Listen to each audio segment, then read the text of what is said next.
Le mouvement qui fait fonctionner le tambour de ritournelle, c'est un mouvement d'horlogerie qui a été adapté justement pour pouvoir faire tourner uniquement le tambour de ritournelle à une vitesse constante. Il a réalisé ce carillon miniature de ses mains avec des outils totalement rudimentaires.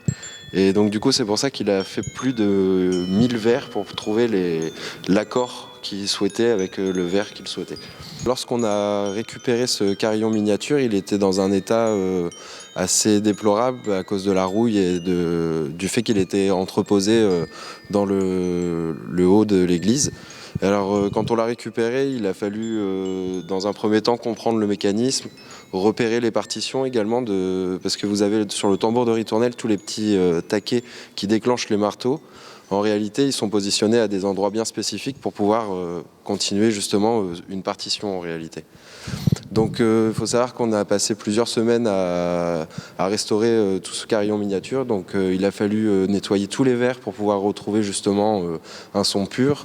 Après il a fallu également retravailler tout ce qui est la tringlerie, changer tous les fils de soie parce qu'évidemment les fils avec le temps ont pourri, donc du coup ils n'étaient plus présents. Et il a fallu également replacer bien le râtelier de marteau, de sonnerie, parce qu'il avait tendance à se décaler au fur et à mesure que le tambour jouait. Donc du coup on ne retrouvait pas du tout de ritournelle existante. Et à force d'avoir effectué justement la restauration, on a pu découvrir qu'il y avait en réalité deux partitions. Une qui reprend la partition du carillon de Bourbourg, que justement Louis Roland a fait exprès de reproduire, et une autre qui est Avadiaria, mais bon, bref. Les poids qui font fonctionner tout ce mouvement sont assez particuliers parce que ce sont des obus assez typiques des régions, de nos régions d'ailleurs. Et ce monsieur Louis Roland avait vraiment un goût pour l'art assez particulier parce qu'on voit que même l'ensemble du carillon est très esthétique en réalité. Donc il a vraiment repris des belles volutes, des fioritures, ce genre de choses. Cette personne qui a réalisé ce carillon est le carillonneur, et l'ancien carillonneur de l'église ici. Ce carillon, nous l'avons restauré. Nous avons fait toute une nouvelle coulée de cloches. On a restauré la partie, on a recréé une partie mécanique.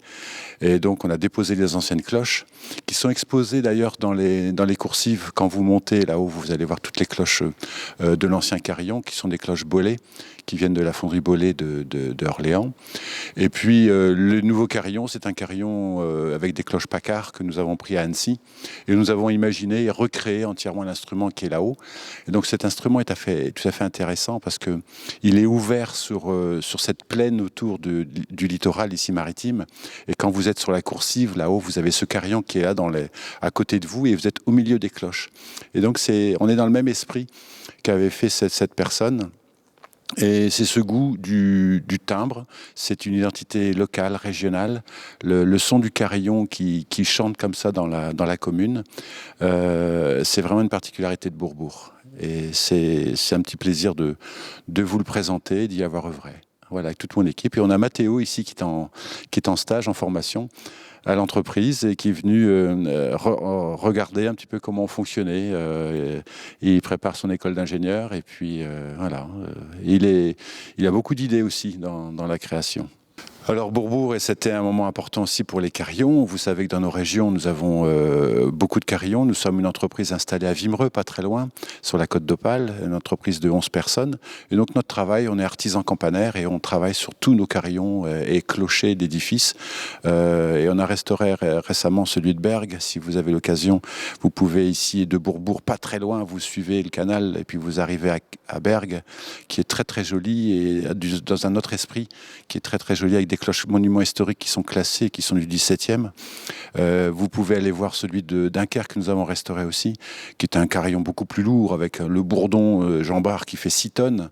Donc ça, c'est très impressionnant aussi. Et là, on est dans l'intérieur du beffroi, on est dans les entrailles de Jean Bart pratiquement, et vous arrivez sur la coursive et vous avez tout le port de Dunkerque devant. On a beaucoup de carillons ici dans la région. Il faut aller écouter des petits carillons aussi qui sont très sympathiques. Il y aura celui de Cassel qui sera le prochain projet, et puis celui de Béthune aussi qui est pas très loin, qui va être en restauration, qui fait partie du projet de Monsieur Berne avec un gros financement, et ça va être une grande joie sur cette année 2020, 2021, 2022, la restauration du beffroi de Béthune. Voilà.